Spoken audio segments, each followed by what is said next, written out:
Bolehkah membaca Yasin di pemakaman, Pak Ustaz?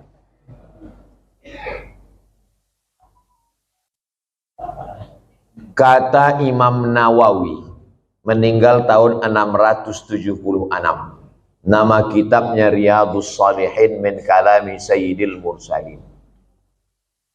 Dia mengutip pendapat Imam Syafi'i. Wa qala Syafi'i, Imam Syafi'i berkata, wa in khatimul Qur'ana kullahu kana hasanan. Seelok-eloknya, sarancak-rancaknya dikhatamkan sakhatam Quran. Bukan surat ya, sakhatam Quran. Saya tak bisa membacakan sakhatam Quran di makam emak saya, karena makamnya di Sumatera Utara.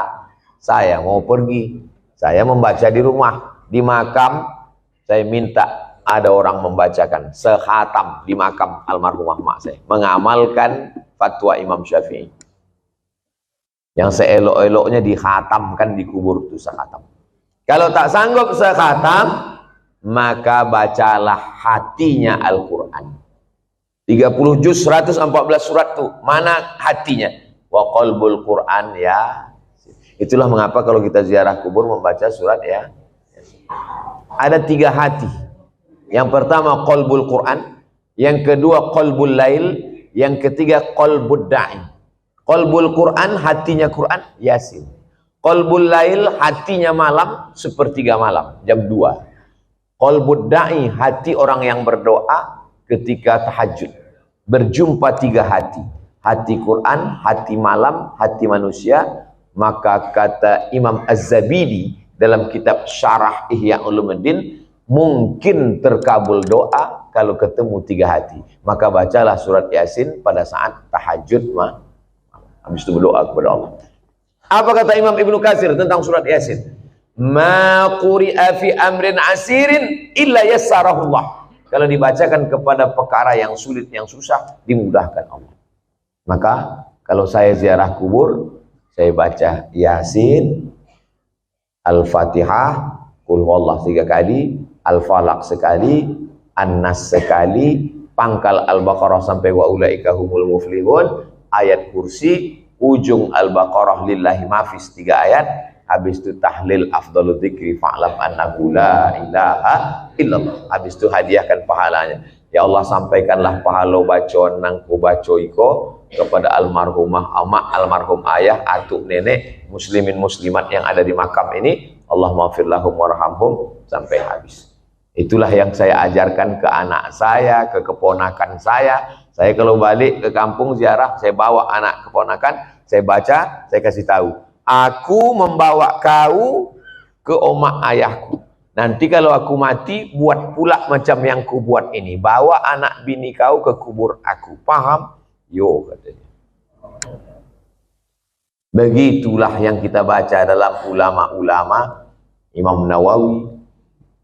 Kalau ada orang di Pekanbaru ini yang tak percaya bahwa bacaan itu sampai pada orang mati, saya tak bisa membuktikan.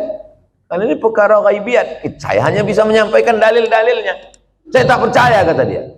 Ya macam mana membuktikannya? Maka kalau ada orang yang menantang saya, belum ada lagi. Saya tak percaya. Tolong nama kau lengkap sama nama ayah kau. Nanti kalau kau mati, ku kirim. Kalau tak sampai, cepat kasih kabar.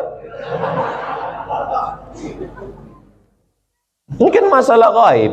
Kalau masalah gaib ini yang ditengok adalah dalil. Ana Rizki, khirijin min Ma'had Nuril Hidayah Bengkalis. Sa'usallimukum ya Ustad.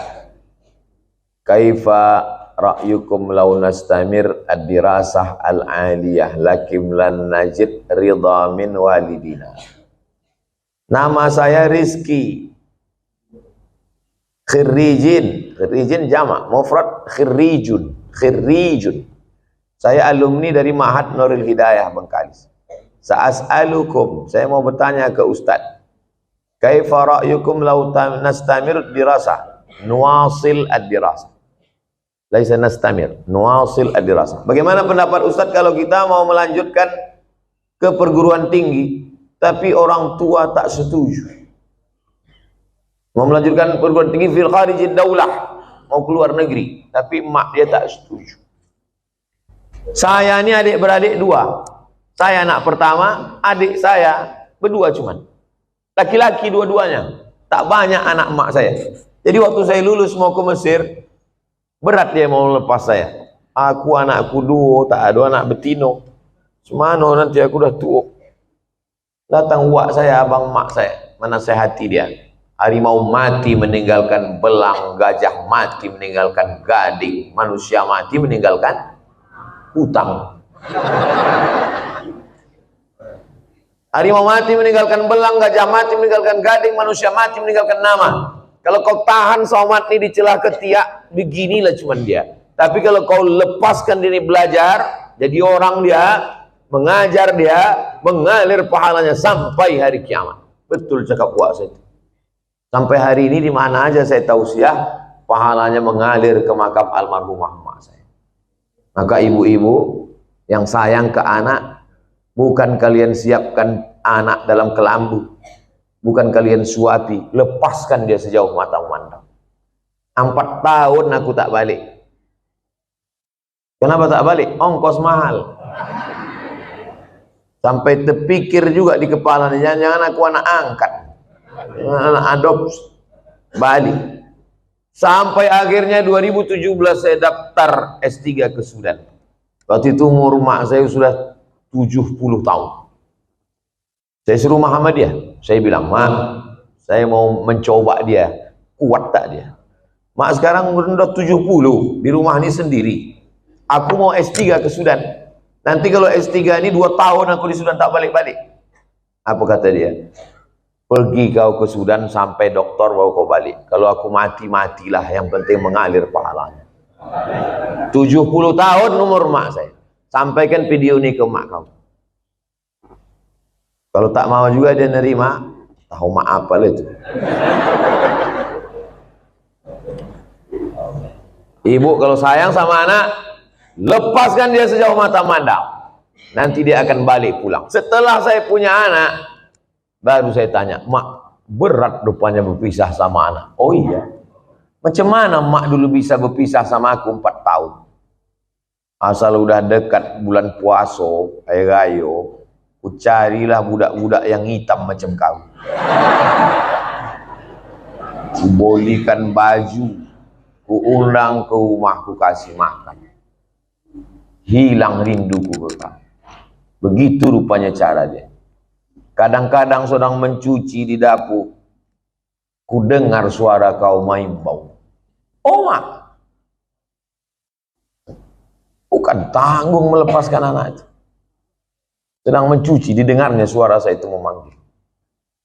Jadi ibu, lepaskanlah anak sejauh mata memandang. Biarkan dia belajar jauh. Nanti dia akan balik berbakti kepada ibu. Disenangkannya hati ibu. Dan kalian yang kuliah juga cita-cita tak usah banyak-banyak. Cita-cita satu aja, untuk menyenangkan orang. Saya dulu tak tahu mau jadi apa. Tak terpikir saya akan tabligh akbar, tak ada. Yang saya fokus adalah aku mesti kuliah S1, S2, S3. Nanti kalau sudah dapat ku ijazah 3, ku bawa ijazah ni ke Malaysia, aku mau jadi dosen. Sesudah aku dapat duit, akan ku senangkan oma ayah. Itu cuma, tak banyak, tak lain. Maka tak pernah saya berdoa lebih. Karena semua yang dikasih Allah lebih dari yang saya minta. Saya minta cuma S1, S2, S3, dikasihnya saya profesor. Saya cuma mau minta jadi dosen di Malaysia. Sekarang di mana aja saya bisa mengajar. Diminta di Universitas Sabah, diminta di Universitas Malaysia. Saya bilang, rektor, saya tak sanggup untuk mengajar per semester, saya mesti keliling. Saya datang 6 bulan sekali ya, 6 bulan sekali pun jadilah Pak Ustaz. Jadi setiap 6 bulan sekali saya datang kuliah. Bahagiakan orang tuamu. Lepaskan anakmu, wahai bapak ibu. Sejauh mata memandang, di hari petang dia akan pulang. Dia tahu di mana letak sarang. Mati kalian, mengalir amal jariahnya. Walaupun nampaknya jawabannya untuk mak ayah dia. Tapi video ini ditonton oleh ayah-ayah, emak-emak yang akan melepas anak. Karena pulang kami dari sini nanti, kami akan melepas 50 anak Riau yang akan berangkat ke Al-Azhar Kairo, Mesir.